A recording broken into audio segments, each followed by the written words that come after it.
Oh, welcome back. Now, as we said, we are focusing on higher education and training institutions throughout this week and perhaps even into next week as these institutions of higher learning go back to school for the 2024 academic year. Now, training institution, the Graduate Institute of Financial Sciences, GIFS, now they are concerned that over 700 of the students who've completed their courses have not been officially certified by the insurance INSETA. And this, of course, has left these students in limbo, unable to work in the sector or to be promoted within the country's financial services industry. Now, last year, GIFS actually complained to the public protector that INSETA has knowledge of alleged ghost learners who have been awarded fake certificates. You know, we talk about ghost workers, now you have ghost learners. And this has also included alleged tender irregularities. And after GIFS complained to the public protector, INSETA then attempted to de-accredit it as a learning institution, but GIFS went to court and they had that accreditation reaffirmed. OUTA is now supporting GIFS in its fight to rid INSETA of this alleged corruption. So we are going to discuss this, but I also just need to say that we did invite INSETA. Their board chairperson, Sihle Ngubane, says that they are awaiting word from their lawyers before they can comment on this matter at this stage, and it is sub judice. So just to indicate that they were invited for this conversation. But with me here in studio this morning, we have the OUTA CEO, Wayne Duvenage, as well as Dr. Kirshen Pillay, who is the CEO of the Graduate Institute of Financial Sciences. Gentlemen, thank you so much for your time and thanks for coming through. Dr. Pillay, let me start with you. So, tried as best I could to just give an overview of the situation. But, you know, just to sum it up in a nutshell for those who may not have followed here, what is the crux of the matter and why is this important? So I think for us, the most important thing is our youth population and protecting the youth population, because that is the future of our country and what this nation will be built on. And the fact that we have such a wide unemployment gap in South Africa, sector education training authorities have an amazing mandate to ensure that our sectors, or the sectors that they are responsible for, are being educated and that there's youth coming into it. Particularly in the financial services sector, we have something called an aging workforce crisis. And we have a strong demand and a need for young youth talent to come in. And as a sector, we are working towards that. But the challenge lies in the fact that once these learners complete their qualifications, they are not being certified timeously. And we are, as a sector, regulated by what we call the FSCA, which is the Financial Services Conduct Authority, that requires any individual that's going to be working in our sector to be fit and proper. And without this qualification, no bank and no insurance house or any financial service provider can appoint these individuals. So all those years of study are worth nothing. So the 700 odd students that we are talking about right now, just for the benefit of our viewers again, what is the problem? So the problem is the lack of quality assurance and the lack of certification on the part of the INSETA. So there's obviously how it works is there's a relay that takes place. As a training institution, you are responsible to ensure that the training happens. The certification and the quality assurance is done by the SETAs. And in this instance, they have failed to quality assure timeously in line with their policies. And this is what's created this bottleneck. But to the INSETA's credit, in 2021, we had about 3,000 learners that were uncertified and unquality assured.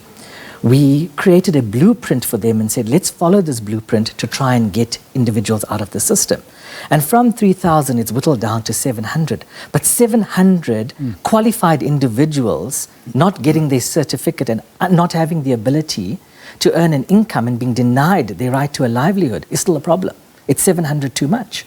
So what are the allegations around what is going on with these 700, why they haven't been accredited? And also, I see allegations of ghost learners. So seemingly the suggestion is that there's something untoward that's going on here. So for the 700 odd learners, they're just not being quality assured timeously. We've come to learn, and the recent reasons that we've had, first it was a lack of human capital within the SETA space, so lack of resourcing. The next issue that we had come to us that they ran out of paper to print, or there was issues with the certification. The new issue is the system, and the new system that's put in place is deleting learners' information. We do not have records of it. We do not understand this transition to this new system, which is actually has caused and exacerbated an already desperate situation for our learners. What we also did is we had found that learners who are wholly unqualified, who either have not stepped foot into a classroom before or have done maybe a unit standard or a subject for easier understanding, is getting a full qualification. And that's dangerous, because that person now, wholly unqualified, is going into our sector, going to give you and our consumers advice on their car insurance. And they could insure your car incorrectly. That person you will deal with at a local bank. And that is what the issue is. But the problem is here we have individuals who are qualified and are denied an opportunity to earn a living. And what does that do to youth despondency in our country? And then we talk about, as we spoke earlier, criminality. Why is criminality on the rise? You know, the old saying, idle mind is a devil's workshop. Wayne Divinage, let me bring you in as OUTA. So what is your role in all of this and regarding this impasse between INSETA and GIFS? Well, first of all, I think the moral courage that's being exercised by GIFS is commendable, and we've been following this story and have engaged because we see a lot of similarities between what is happening in INSETA, what we saw at the services SETA, which was transferred then into NSFAS, which eventually led to the dismissal of Andile Nongogo, the CEO, and Ernest Khoza stepping aside, the chairperson of the NSFAS, through the exposures of what we see so many irregularities. And there's a modus operandi that's the same here, very similar. So what they're doing is getting rid of good people on trumped-up charges, and the typical modus operandi there is to suspend people for ages and give them the runaround, and then to start putting in place these irregular procurements. So, for instance, the system, one has to start asking questions. Why is the system inefficient? Why is it losing records? What's happened there? Why did they not bring in the right service providers potentially to not ensure that this happens? The CEO is responsible for the problems that happen here. And then when you start hearing about ghost learners, now the organization has to take these allegations and this information that they get very, very seriously, and it doesn't seem to be the case, which then starts to open the door for what is the real agenda that's taking place. And the more we dig, and the more we engage with whistleblowers, the more we see that there is corruption taking place in INSETA. That is what our allegation is, and we are going to be following through with that, and we're going to be taking stringent action where it's necessary, and write the reports and then send them up to where they should go, and to all oversight entities like Public Protector, like the SIU, the Minister as well. But we don't have hope when it comes to the Minister in higher education, because as we've exposed in the past, with NSFAS, we see far too many links and far too many questions that need to be answered still by him. So I'm afraid this is another SETA. Sadly, our skills development levies are being wasted. And what we are calling for as well now is business. The businesses that sit on the boards of these SETAs, the South African Insurance Association and those types of entities, are not doing enough to hold the people accountable. These are board members who, in our minds, if they're not going to take action and necessary action, become implicit or implied, or they're complicit in the problems here, and they've got some questions to answer.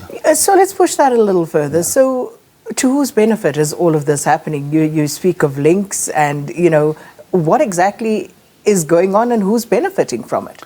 Well, the money flows need to be investigated. I mean, if you have ghost learners, you've got to ask, where is that money going? Because there's money that does flow to individuals who don't qualify. So those individuals who are getting these accreditations and certifications need to, A, come forward, and B, Did they get the funds? Where did that money go? So the services of the systems that are put in place. We are hearing of payments being made to entities that do not qualify, that should not have been brought into the system as well, millions of rands. So you just got to start asking yourself the questions, and we see this modus operandi played out in the whole national lottery space, where you bring in beneficiaries that qualify but don't really qualify, they don't really exist, they're trumped up, or they quickly set up organizations and companies. You just have to look into the history of how companies are set up, shelf companies are bought, and suddenly money starts flowing to them. So it requires a very intensive, independent, forensic investigation. That's very, very important here. If that happens, we can assure you and the public that there's so much wrongdoing taking place at INSETA right now. And it's not the only SETA, but this one in particular, and what's been uncovered through the good work of an organization, an accredited organization that stood their ground and said, you will not bully us. You will not have us de-accredited, and then going to court using their funds. This is costing them and their business a lot of money to stand their ground and say we will not be bullied. I really take my hat off to Kirshen and his team, and to the whistleblowers that are coming forward. So who has the ability to institute that forensic audit that you speak about, or the forensic investigation, in order to try and follow those funds? The board, the chairperson of the board should, because that person knows that this is happening. The reports have been made. They should be declaring very quickly. If I was the chairperson and this is happening under my watch, I would want to ensure very quickly independence and a very credible investigation. The fact that they're very slow at that, the fact that they're de-accrediting organizations that are bringing the information forward, is a big question mark and a sign that, well, maybe the chairperson is not the right person. Then you need to go to the minister or the minister's office. Well, again, right in the beginning on NSFAS matters, when we brought these to attention, the minister was saying there's nothing untoward here, we've had a look. He had to eat his words 6 months later because Andile Nongogo was fired. So there's just so much, too many question marks here. And we are out of time, but very quickly, Dr. Pillay, while these investigations are underway or still have to unfold, what about those learners, the students who are awaiting these certificates? So again, GIFS has a vision that we are committed to building a better Africa for others to inherit, and therefore we will be uncompromising in our pursuit to ensure that every learner in our sector, not just at GIFS, because it's not a GIFS issue, it's a sector issue, every learner receives their certificate if they're due and owed one. So we're going to keep watching this one. And then how far are you? Any developments right now? I don't want to say too much. We will be putting forward reports as our investigations start to wrap up and join the dots, as everybody says. But this picture has been coloured in very, very quickly. The dots are being joined, and I think people need to come forward now and start rectifying the situation. CEO of OUTA, Wayne Duvenage, and of course the Graduate Institute of Financial Sciences CEO, Dr. Kirshen Pillay, speaking to us there. And this, of course, about irregularities at the insurance SETA at the moment. And again, we did invite the insurance SETA to join us, and as soon as we have a response for them, we will give them a right of reply. But we'll keep our eye on these developments.